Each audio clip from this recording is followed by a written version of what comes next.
Hey, neat, I had my microphone muted through all that. So all that, the fact that I started recording basically didn't matter. Before I get further,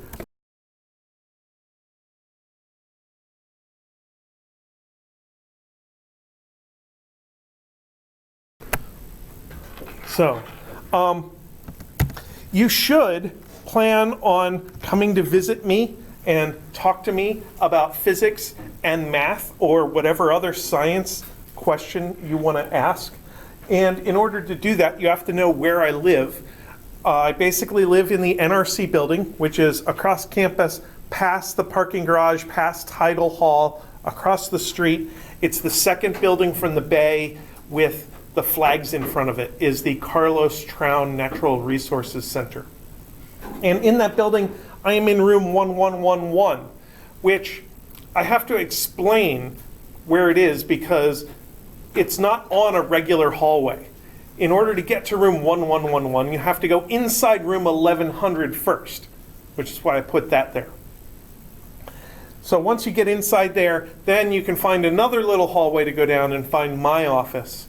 By the time you get into room 1100, they know where I am and they can point you down the correct hallway.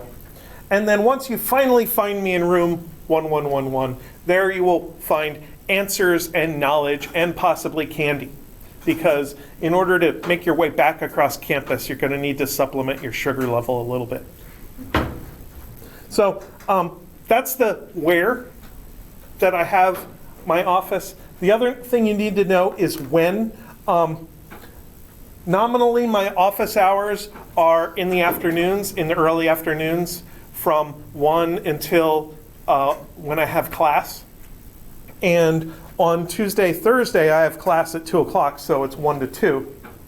On Monday and Wednesday, I don't have an afternoon class until 3:30, so I made the office hours 1 to 3. Now, maybe you have a full, complex schedule and those times don't work for you. I'm certainly happy to talk to you guys at other times, but then you need to make an appointment with me. So you should send me an email and say, hey, can I come and talk to you, and suggest a time. Now, in order to make your life more efficient, I have my calendar here, which I will open up there. So there is my school Google Calendar, which you can see we are currently in the beginning of your class, but I have office hours at those times, and then there's a lot of blank time. The blank time doesn't mean that I'm not doing anything. The blank time means that I'm preparing for class, I'm going to meetings, I'm talking to people, I'm thinking about the labs and homeworks and exams that you're going to have to deal with. But I'm also available to carve out time to talk to you if that's what you would like. So you could, for instance, email me and say, hey, could I come and talk to you at 10 o'clock on Thursday? And most likely I would say yes, unless I have some other meeting that I'm dealing with. So then I would say, come visit at 10 o'clock on Thursday, and then I'll make sure to be in my office at that time so that we can chat and you can get the answers that you need. So don't be afraid to ask me for appointments at any time whatsoever. If you suggest 4 o'clock on a Friday, it's more than likely I will say, how about a different time? Because 4 o'clock on Friday, I kind of want to check out for the week. I kind of want to cool down and think about other things for a bit. So mostly any time during the day, during the week, say between 9 and 4, I would be happy to talk to you if that's what you need. So there's my email address. It's also available from Blackboard. For the most part, Blackboard is the web page for our course. So here is the front page of Blackboard for our course. Depending on what kind of screen you have and how far it's zoomed in, it may show up like that, or it may show up something more like this. But either way, you should have, the ability to see this welcome area And this welcome area has some, I don't know, syllabus type information, but it also has a course calendar. This is the most up-to-date course calendar I have for this semester. So we're currently in lecture 1, where I'm introducing stuff and I'll talk about measurement in units. And then we'll talk about velocity and stuff on Thursday.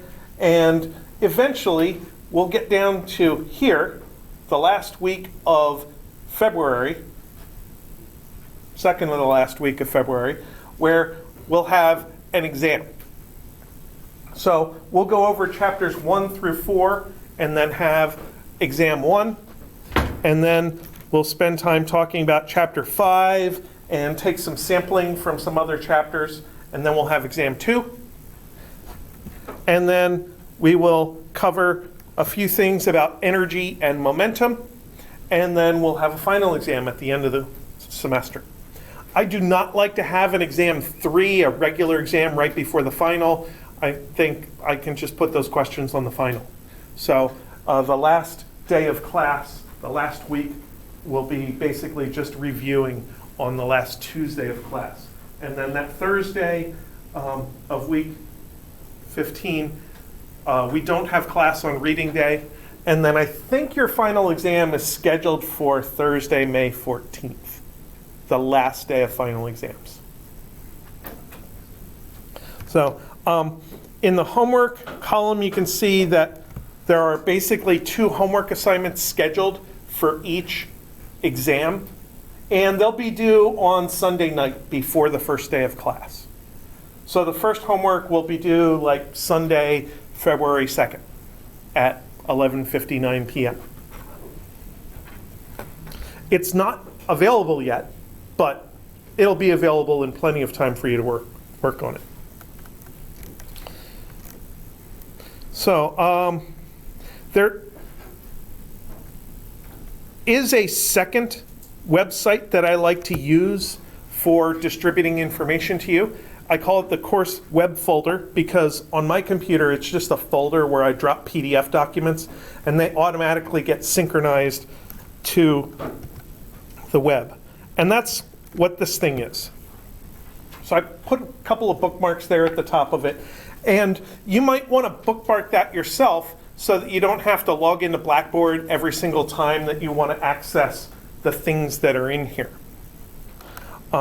The documents I drop in here are going to appear down at the bottom underneath all of the folders of old semesters worth of documents. And the important ones are the syllabus, which contains our course policies as usual, and the equation sheet. So here is apparently the spring 2019 equation sheet. And I post this because you're going to get this exact equation sheet as part of exam 1.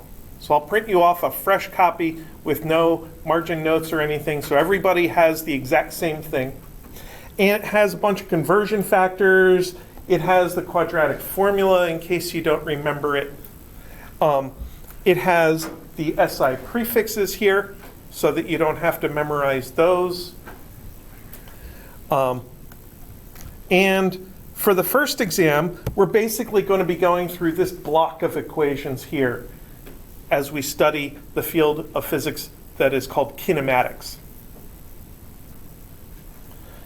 And then later, we'll get to the other sets of equations.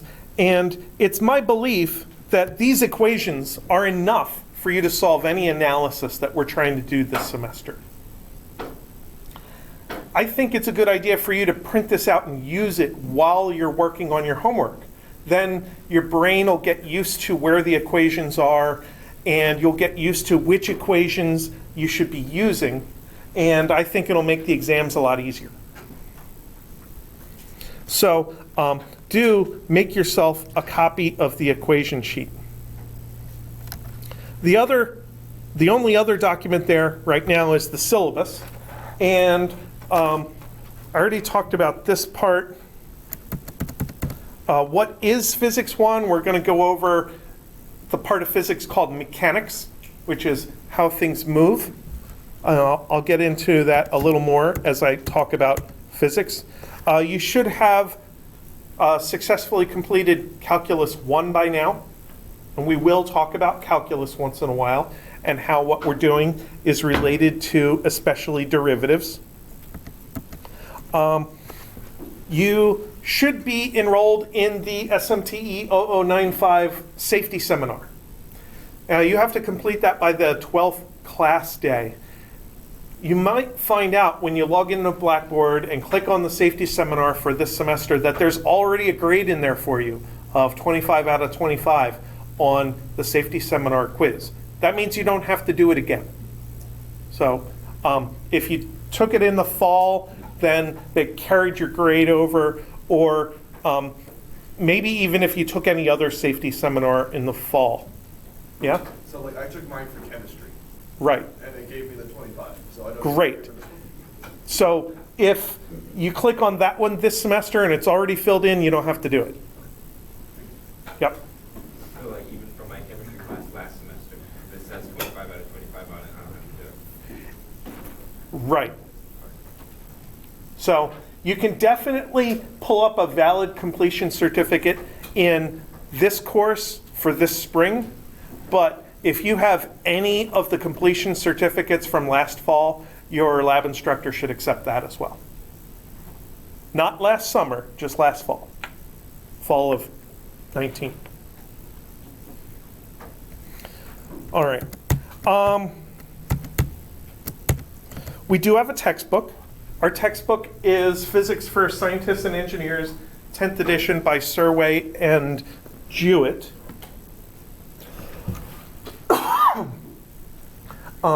I think it's really important to have the textbook. I think it's really important to read the textbook and go through the examples that are in the textbook. There is a lot more to Physics 1 than what I can cover in class. So somehow or another, whether you have a paper copy that you maybe can get at the bookstore. Has anybody been to the bookstore and gotten our textbook? Was it there? It wasn't on the shelf? It wasn't on the shelf when I checked last Wednesday. And they said maybe it's in a box. That they. Okay. Well, that's somewhat disappointing. There is another half of the textbook type thing that you need, and that is access to WebAssign. Now, WebAssign access as a benefit comes with an ebook. So even though you can't get the physical book now for some reason, you can have access to the ebook. In order to get into our course in WebAssign, you have to use the course menu, which has collapsed from the left, and there's a WebAssign link there. And when you click on that, it should send you to something like this. I'll open the student view, and I will pick our course. And eventually it should look something like this. Currently there are no assignments. That's why it looks mostly boring. And at the very bottom right, that's where the electronic textbook is. Now, in order to get into WebAssign, you need to get in through Blackboard. In order to keep using WebAssign for more than, I think, 2 weeks that they give us to organize ourselves, you have to have somehow paid for the development of it. And that payment, which is often called buying a textbook, can come from buying the textbook. So if you buy the textbook that the bookstore will hopefully eventually have, it will come with a WebAssign code. And that will give you access beyond the grace period in WebAssign. As an alternative, Cengage, the owner of WebAssign, has a thing called Cengage Unlimited, which they're perfectly happy to sell you directly, or the bookstore can sell it to you to make it easier to use, financial aid to buy it. Cengage Unlimited would include every single WebAssign course that you might possibly be in. So if you're using WebAssign for calculus and for physics, then you would only have to buy it once, which is a little bit nicer than what they were doing 2 years ago. If you do get Cengage Unlimited, you can get a cheap print rental of the book. I think it's less than $10 that they'll mail you, and then you have to mail it back at the end of the semester. So that's another way to get a physical printed copy of the textbook. So whether you prefer electronic textbook or a printed textbook, I think you should have access to the textbook somehow. We do have one lab this semester that will require safety goggles. I think I looked it up. It's Projectile. no, it's Archimedes. It's after spring break, where you'll be dealing with isopropyl alcohol. It's a lab about density and buoyancy and the Archimedes principle. And because you'll have isopropyl alcohol out and about in the lab, everybody has to have chemical safety goggles on. We have enough chemical safety goggles in the lab that we can lend them to you, but if you want a pair that's not scratched and is nice and clean, then you might want to bring your own that week. For projectile, I think we require you to have safety glasses for that. Safety glasses and chemical goggles are slightly different. Safety glasses are something you might wear in a shop to keep from getting splinters in your eyes. And many of you who wear glasses have impact-resistant glasses, and they would count as safety glasses. But for the projectile lab, yeah, we don't want to shoot you in the eye with one of our little metal balls. So, but for the Archimedes lab, you actually have to have goggles that prevent splashing.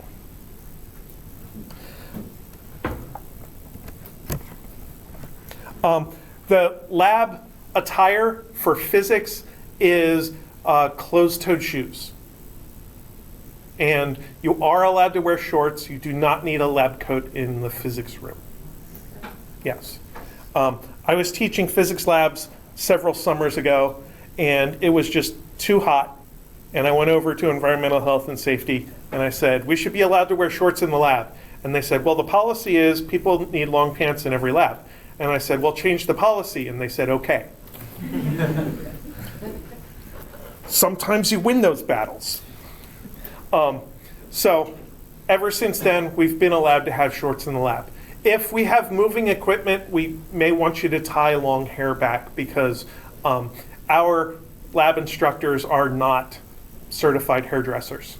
So if they have to cut your hair out of the equipment, you don't want that. All right. There's a bunch of categories of things that the university wants you to learn. We want you to have abilities in critical thinking, and we want you to have some quantitative skills. And those are almost inherent in what physics is. So we wrote up these student learning outcomes that fit into those categories. Physics is also responsible for helping to teach you about communication, and we have lab reports that you have to write all the time that work for that. And physics is also responsible for teaching you a little bit about how to work in a team, and that's part of why you have to work in lab groups.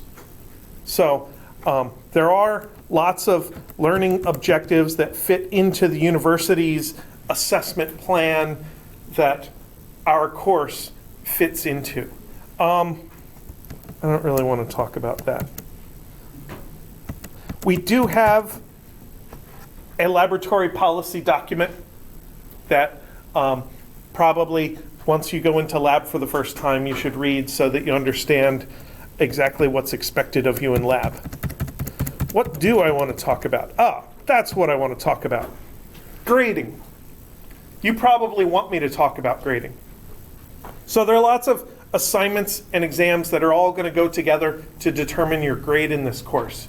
In lab, you'll have quizzes and lab reports that get averaged together into a portion of your grade called the lab grade.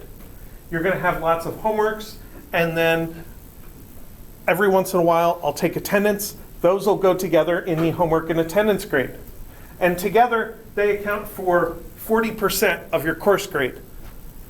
The exams that you're going to take are the other 60%, 20% for each exam. So that weighted average is all going to go together and produce a course grade. And that course grade is going to be constantly kept up to date on Blackboard in the grade book.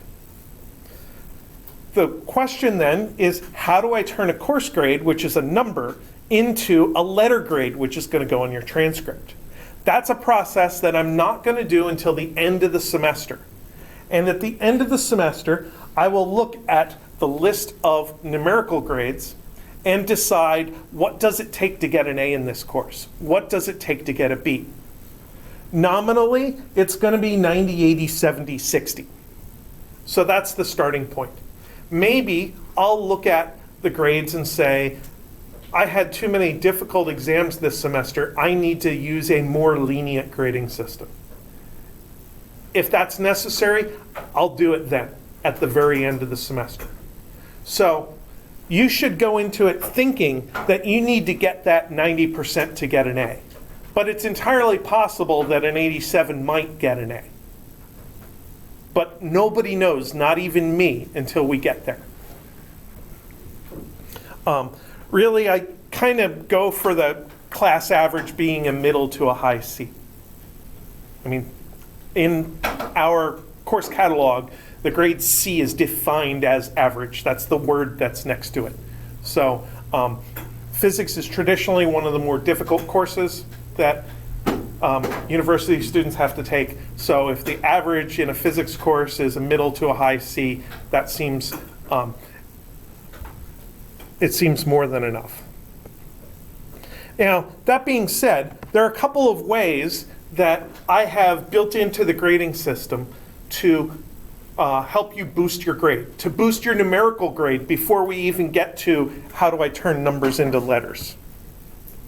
So don't even bother with that page, just use the one that's on Blackboard. Here are the ways that I have of boosting your numerical grade. The first is exam grade replacement. My philosophy is you take your college courses a semester at a time, you pay for them a semester at a time, your transcript is a semester at a time. If you learn the material within the semester, I want to give you credit for that. So at the end of the semester is a final exam. If you do really well in the final exam, that proves to me that you learned physics well enough. So I will use that as your exam grade. Not just the final, but it can replace exam 1 and exam 2. That being said, you should not slack off for exam 1, because that's set at a point in the semester when it's a really good idea for you to consolidate your knowledge, study really well, and get points in the bank in exam 1. And do the same for exam 2. But on the other hand, if they don't go exactly how you wanted, you know you have till the end of the semester to review that information.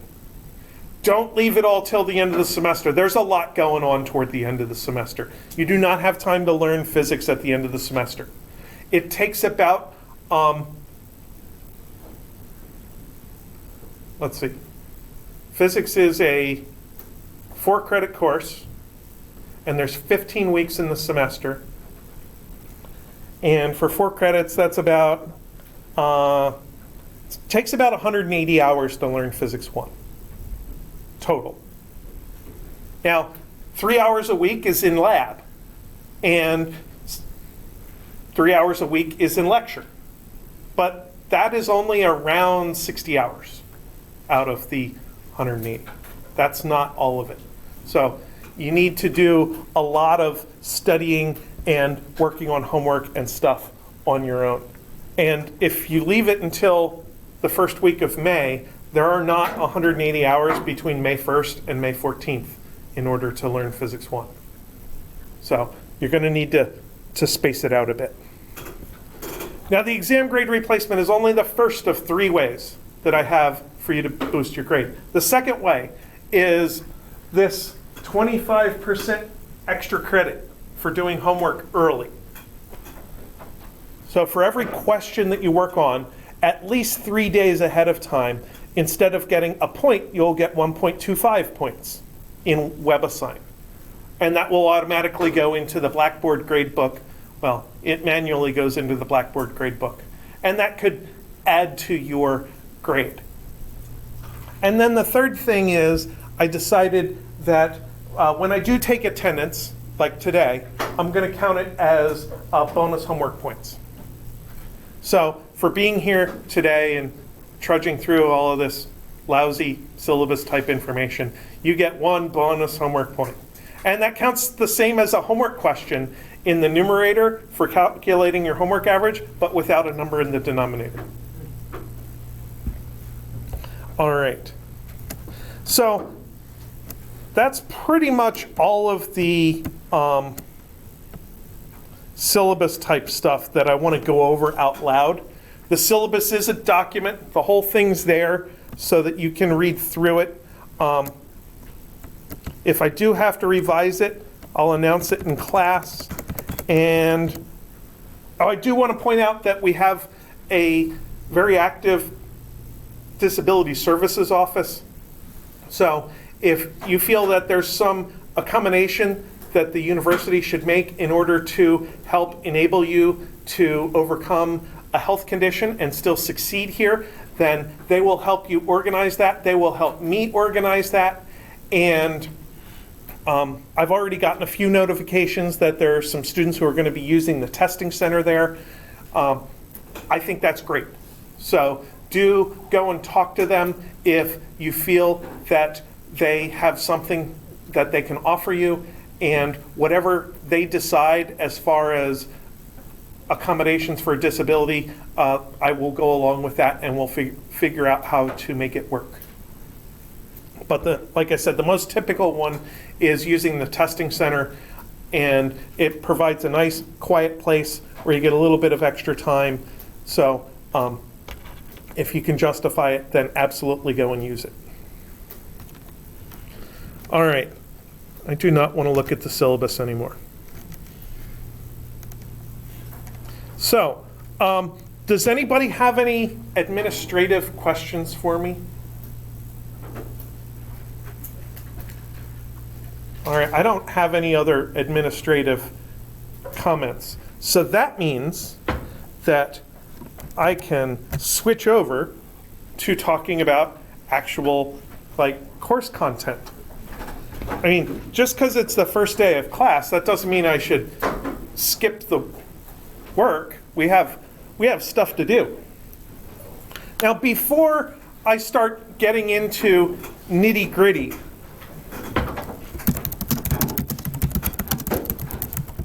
I kind of want to justify why we're here. What do we expect to do here, and how is that going to be useful? So, first of all, I have a definition of science that I use in my head, that I feel like this is what science is. Science, to me, is studying patterns in nature. Now, patterns can be nice, simple things where you see an object moving along and you expect that if you get in front of it, it'll run into you. That's an easy pattern in nature, but patterns can be a lot more complicated. So we need a way of making note of the patterns, remembering what's going on, and to be able to communicate those things to other people. So we need math.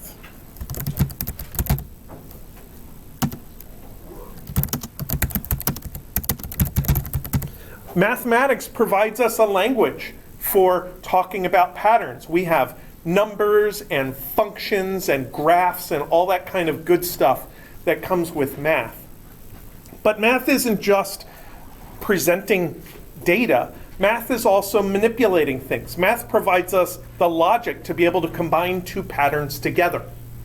So math is both the language and logic of how to deal with patterns.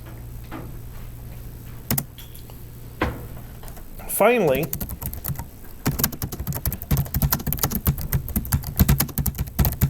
we get to what physics is to me. Physics is studying what happens or what can happen with inanimate objects, non-living things.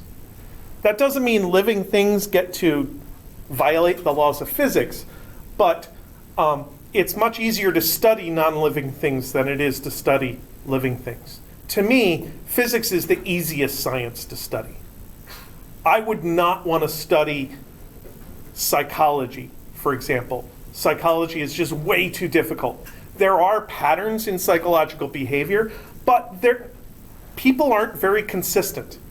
So you can kind of say that, yeah, in general, somebody's doing this, or I observe this, and I think that this is going on in their head, but psychology is just way too difficult. Physics is easy, especially introductory physics, where we're just concerned with objects that have mass and how they interact with each other.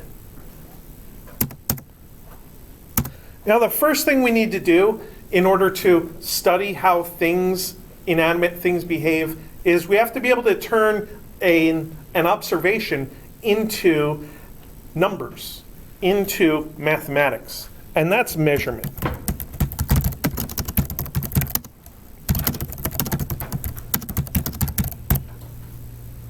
So in mathematics, we can turn the real world into math, and we can use it as a basis for figuring out how well we're turning the math back into things in the real world. Now, if we go and measure something, I'm going to pull out my electronic pen here. We might come up with a quantity like that one, 20 miles per hour. What does 20 miles per hour mean to you? It's a speed. It's distance over time. There's distance and time involved there. Is it a fast speed? Can you run that fast? No. But if you're driving that fast, it probably seems slow. That's actually the speed limit on campus. So I'm sure none of you drive faster than that on campus, right? No. No. Okay. So the thing about this quantity is it includes two parts. It includes a number and units. And when we have a known numerical quantity, we should generally express it in that form with both a numerical portion and a units portion. Sometimes it's not convenient. Sometimes we want to combine things together. So we have another form, which is variables, algebraic variables.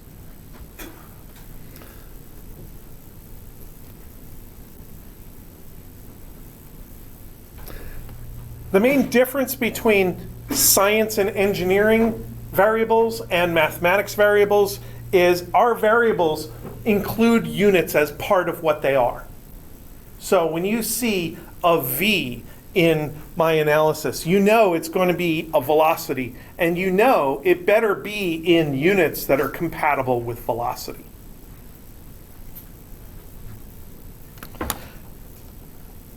Now, all of our units are part of a system.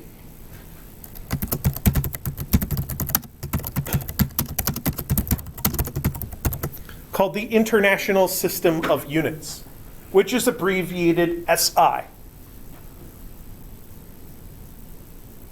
Seems a little weird, I know. It's International System, abbreviated SI. Any idea why that might be true? Because it's French. It's- acronym actually. The acronym comes from the French, which is what? Système International or something like that. Yeah, that's exactly what I say. I try to say it like the French guys in Monty Python. Because I think those words actually are cognates between English and French. Yeah. Yeah. So the international system was agreed upon in the 1800s, back when France really was a major force in the world, more than they are now. And it's based off primarily, at the beginning, three types of quantities: distance, time. Actually, I want to do time first. Sorry. Time, distance, and mass. Now, time as a quantity can be measured in lots of different units. We have years, months, weeks, days, hours, minutes. But the base unit of time for SI is seconds, which is abbreviated with a lowercase letter s. Anybody have any idea what the definition of a second is? It's like the number of the number of times an electron goes in between two orbitals of like a cesium atom or something. That's very, Something goofy like that. yeah. That's a reasonable summary for what we're doing. It's a,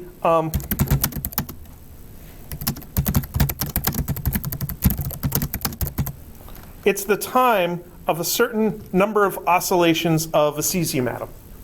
So cesium has lots and lots of electrons, and the atom itself switches between energy levels under certain conditions, and it takes a certain amount of time for that to happen. And it can do several billion of them in what we call 1 second. Whether you say it's one electron that's changing orbitals, or whether you say it's the atom that's changing states, maybe that's splitting hairs. But it is certainly based on a cesium atom. Now, having a definition like that has some advantages. See, we could say that a second is a 60th of a minute. Then you'd say, okay, so what's the definition of a minute? Well, a minute is a 60th of an hour. What's an hour? An hour is a 24th of a day. What is a day? Well, a day is the amount of time it takes for the Earth to spin around so that the sun comes back to about the same spot in the sky. Now, the problem, there are two problems with that. One, a day is not consistent. So if you take a picture of the sun at the same time every single day, you'll find that the dots, which is where the sun is, trace out this pattern which looks like a figure 8. It's called an analemma. And it has to do with the way Earth kind of wobbles a little bit. The second problem with that is it really depends on the Earth's motion now. It hasn't been consistent over thousands or millions of years, and it does require being here on Earth. So let's say that we transmitted Wikipedia across the galaxy to another alien civilization. How could we tell them what a second is if they can't even see Earth because it's too small to see from that far away? Having a definition like this gives something where they could read the article on cesium and say, oh, cesium is the something element of chemistry, and know exactly what we're talking about once they figure out how to decode Wikipedia. So it provides a definition that is not linked to being here on Earth now in this particular era. Now on to distance. We have lots of units of distance. In SI, we use the meter, abbreviated by the lowercase letter m. The meter comes from the meter convention, which was agreed to in Paris many, many years ago. Anybody have any idea what the original definition of a meter was? I really like this. The length of the stick? It was not the length of a stick. No. A meter was 1/10,000,000th of the distance from the equator to the North Pole. Yeah. That's exactly 10,000 kilometers, the arc length from the equator to the North Pole. Now, as it turns out, Earth is not exactly round. Nobody here said that they were a GISC major, but those students and scientists especially know that Earth is slightly oblong. The shape is called the geoid, or the geoid. So the definition actually originally said 1/10,000,000th of the distance from the equator to the North Pole measured along the prime meridian. which is 0 degrees longitude.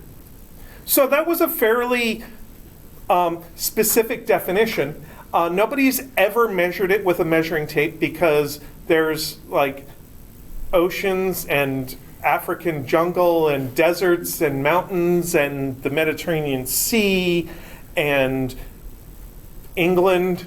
I mean, who wants to measure England? And then, the Arctic region is north of England. So it's not a very useful functional definition. And functionally, I think we did use a stick for a while, a metal bar. And there were 2 scratches, and they said this is a meter apart. But we have a better definition now.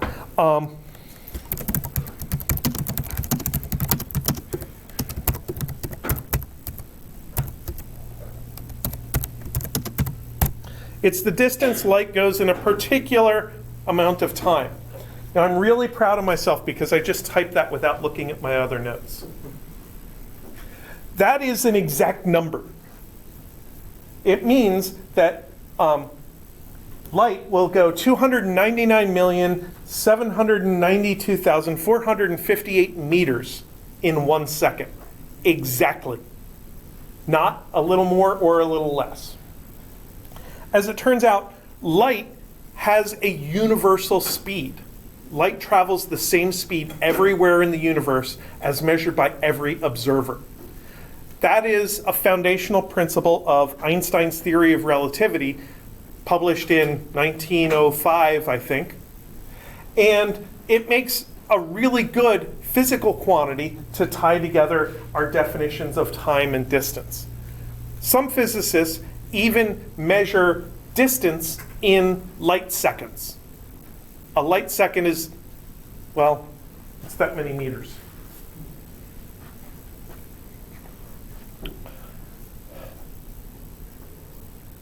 So that covers distance. Now for mass.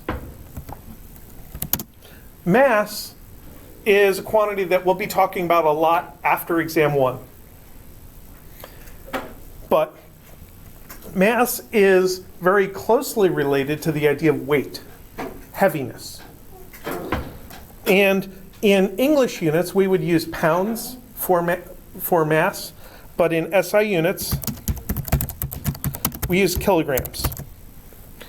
Now there's one little weird part to this, and that is that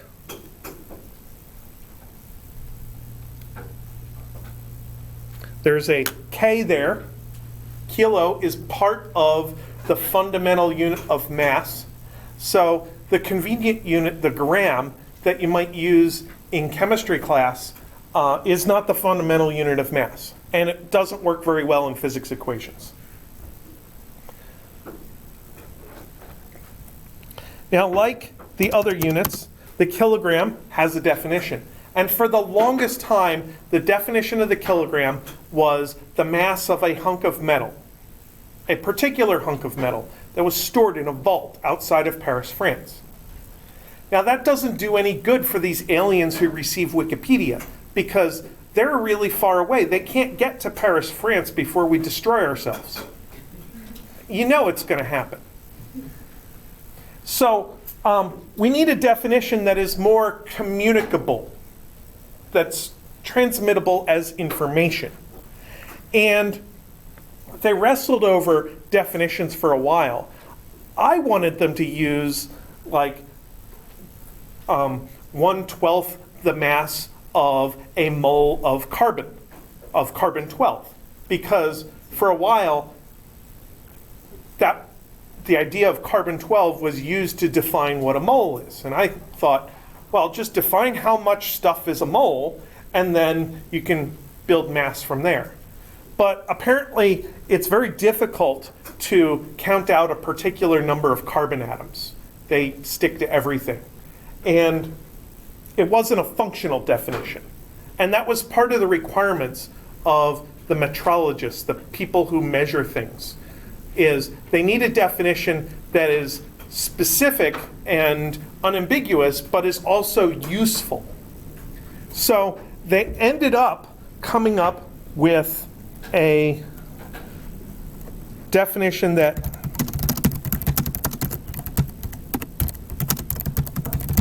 sets the value of Planck's constant.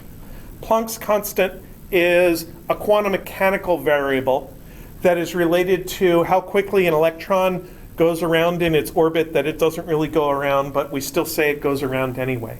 It's related to the angular momentum of an electron. And by saying that Planck's constant has a particular value, that narrows down the definition of a kilogram. Now that definition is useful to people who can build a certain kind of equipment. It's not useful to us. For the rest of us, we just compare our stuff to a reference kilogram and say whether it's the same mass or not. So that definition is only really necessary to create the first kilogram, and creating others from there is most easily done by using a balance and comparing weights of things on Earth. So those are our base units that we use in SI. There are a lot of other quantities we have that use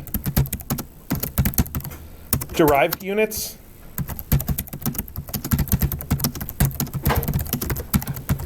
Some we just lump other units together in multiplication or division, like speed is in meters per second. Speed is a rate. It is not strictly a division of distance over time. It's a rate of distance over time. And then another one is force, where the units of force are newtons, abbreviated with a capital letter N. Note that when we have a unit that's named after a person, the unit is lowercase as a word, but capitalized as a symbol. It's the standard. It's not a super important standard, but it's a standard. There's actually a document that sets that out. Also, units are supposed to be in upright fonts, not in italics.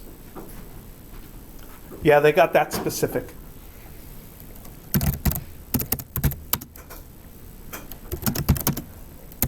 Now, what is a Newton? Let's see. First of all,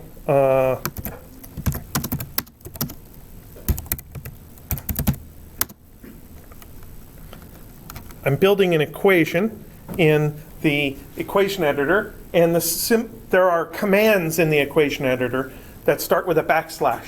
And to get this multiplication dot, the command is C dot for center dot. So that's why I typed that. If I want a regular slash, I have to type backslash slash.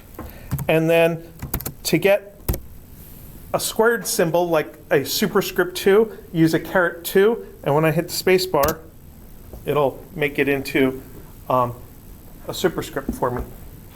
So the Newton is actually a kilogram times a meter per second squared. And it would be really annoying to have to type all that out every single time you want to talk about a unit of force. So we consolidated it and said we're going to call this a Newton after Sir Isaac Newton, who developed pretty much everything that we're going to study in our course.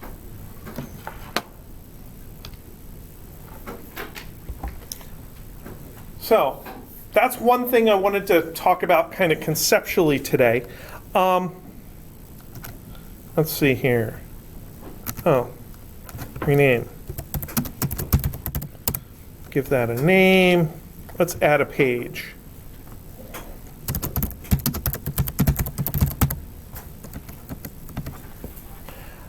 I believe that you should all know how to do unit conversions already. I hope you know how to do unit conversions already. But I want to make sure you're all on the same page.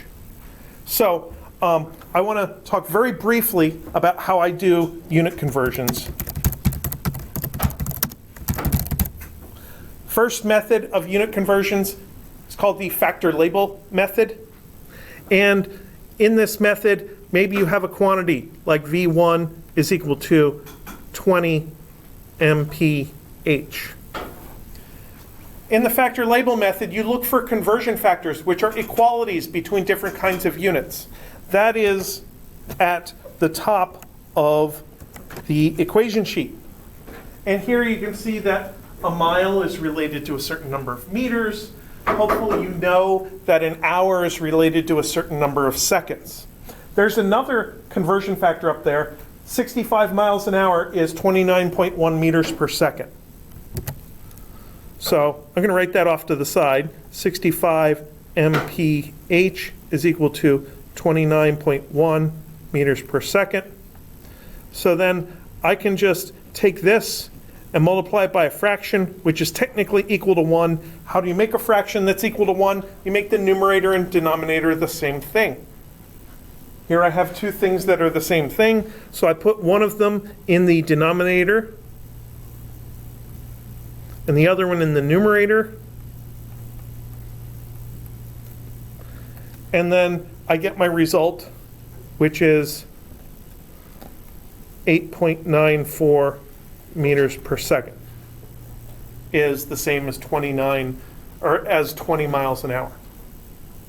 Mentally, a quick conversion is the number of meters per second is about half as much as the number of miles per hour. I mean, that's almost 10 meters per second. So that means that 1 meter per second is faster than a mile per hour, because 1 meter per second is like 2.1, 2.2 miles an hour. There's another method I like. I call it the substitution method. In the substitution method, I take an expression which has a portion I don't like, and I take that portion out and replace it with an equivalent. And the equivalent to mph is 29.1 meters per second over 65.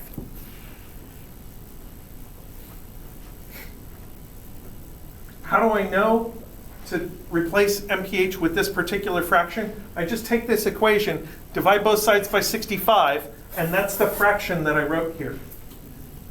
And it leaves just plain mph by itself, as like an algebraic symbol. So that's the substitution I can make. mph equals 29.1 meters per second over 65. And usually I would just do this step mentally.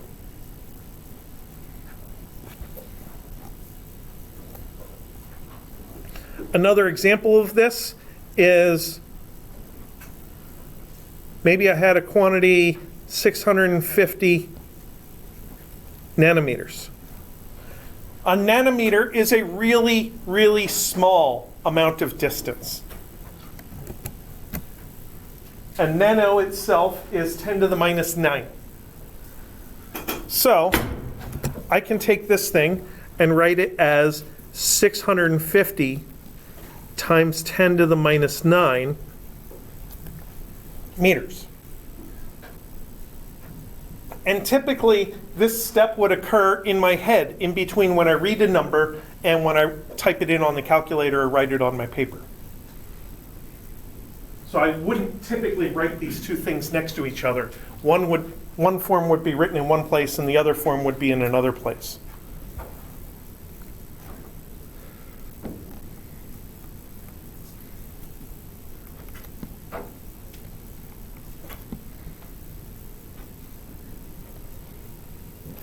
Now, when you type these things in on a calculator or in a computer, you should use the shorthand for scientific notation called E notation. So the letter E, with no space before and no space after, means that these two numbers are actually stuck to each other, part of the same quantity. And the interpretation is the same as that thing. Yeah? Will there be times where we won't be able to use a graphing calculator? No. You can use a graphing calculator. It must be a dedicated calculator, not a graphing calculator app in your smartphone. But you can use a graphing calculator.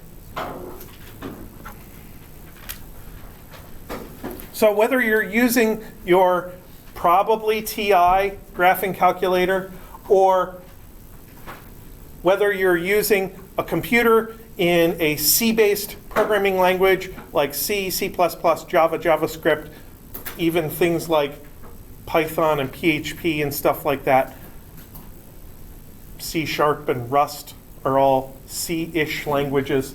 They all accept this notation. Usually in a computer you'd use a lowercase e. I use a capital E because in the TI calculators it appears on your screen as a capital small caps E. And you should definitely use that notation. Even WebAssign uses that notation. So when you get an answer in WebAssign that is a ridiculously small or large quantity, you should use scientific notation to type it in.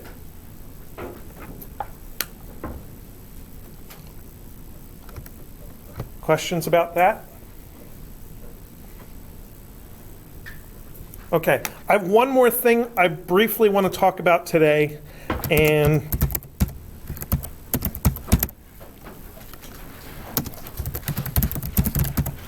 that is a tiny bit about uncertainty calculations. You'll have to do some uncertainty calculations in lab. The further you go in engineering, the more important it is for you to do uncertainty calculations.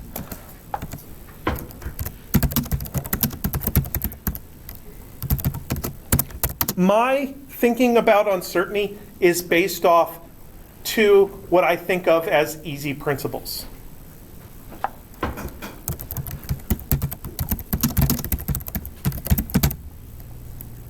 One is a relationship between uncertainties and derivatives. And I mean the calculus derivative here. So this relationship is most easily said as delta f over delta x is equal to df by dx.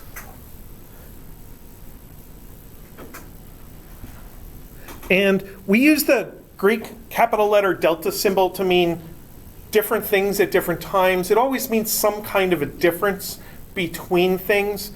Here, it means a difference between the value you believe to be the quantity, x, and the maximum possible value of x. How far could x be away from its regular value?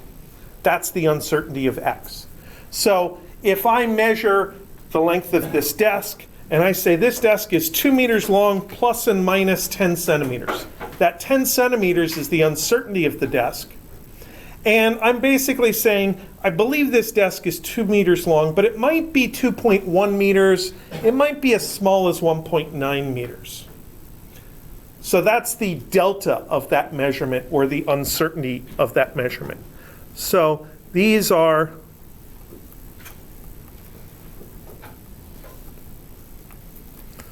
the uncertainties of the various quantities.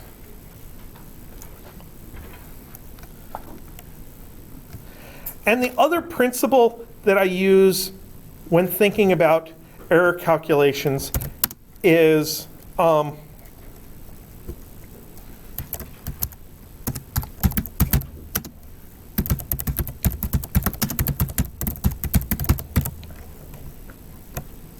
that sometimes we don't just have one variable, x, that starts out with uncertainty, causing uncertainty of f. Sometimes we have an x and a y. So we might have a delta f due to x, which is partial f by partial x times delta x. So what does this mean?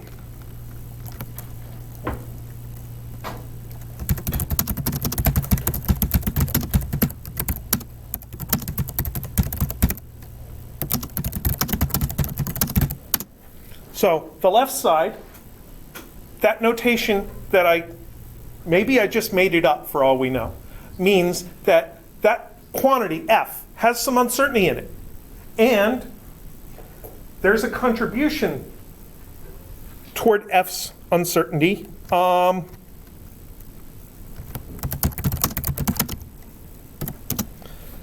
that contribution is coming from x. So maybe I am trying to find the area of this desk. And an area of a rectangle is length times width. But the length has uncertainty.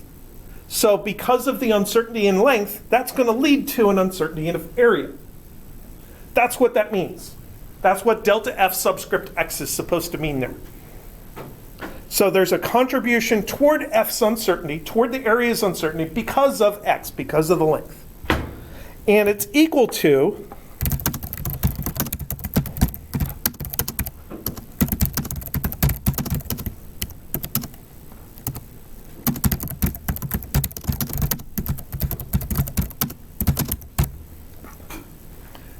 the partial derivative of F with respect to X multiplied by the uncertainty in F, or in X.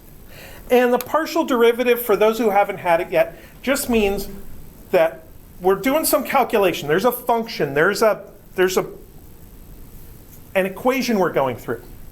And we could take the derivative of that equation with respect to X, pretending that other variables are constant. That's what a partial derivative is. You're pretending some other variable is not changing. So I have length times width, and I take the derivative of area with respect to my length, but I pretend that the width is known.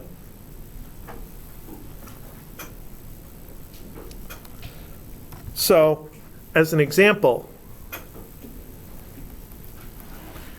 area is equal to X times Y. D area by dx. And when you say partial derivatives, sometimes you just say the letter d. Sometimes you say partial, sometimes you say d. So we're going to take the derivative of this thing with respect to x, pretending y is a constant. Might as well be the number 2 for all I care. So a constant, when you're taking a derivative, what happens to a constant? It doesn't quite disappear. The derivative of a constant is 0. But when a constant is multiplied, you end up with that constant as a multiplier. So this is y.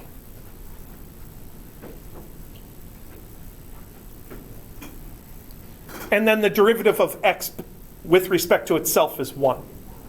So like if you had the derivative of 5x would be 5. The derivative of yx is y. Just like this would have been 5 if this was 5. This turns into a y, because it's constant. It's just like a number. And then delta A is equal to y times delta x.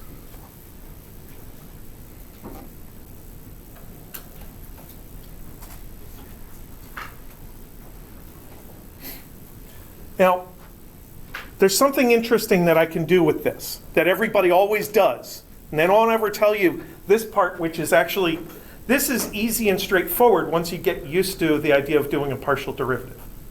Once you get used to the idea of pretending y is constant, this is easy. Let's take this and divide both sides by a. So let's do delta a over a is equal to y delta x over xy, because a is x times y. You can write it at another fraction if you want. So what happens here? This y cancels with that y.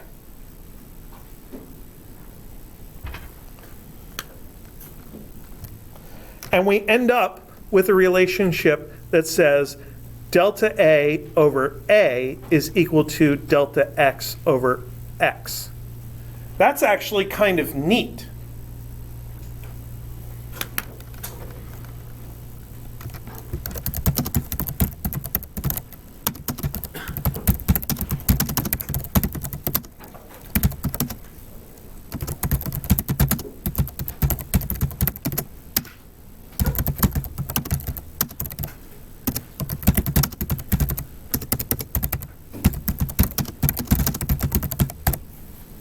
This idea of taking a quantity's uncertainty and dividing it by itself, that's called relative uncertainty. And what this is telling me is that My area has uncertainty because X has uncertainty. But the relative uncertainty of X is exactly what becomes the relative uncertainty of A. And that's how we actually usually do it in a calculation. So let's say X is equal to 2 plus or minus 0.1, and Y is equal to, let's make Y equal to 4. It's a 2 by 4 meter table, giant conference room table. So the area is equal to 8, and delta A over A is equal to delta X over X.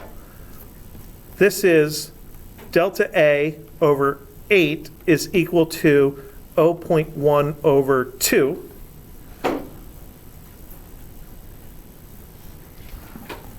By the way, this is 0.05, right? So then delta A is equal to 0.05 times 8, which is 0.4. So then A is equal to 8 plus or minus 0.4 square units.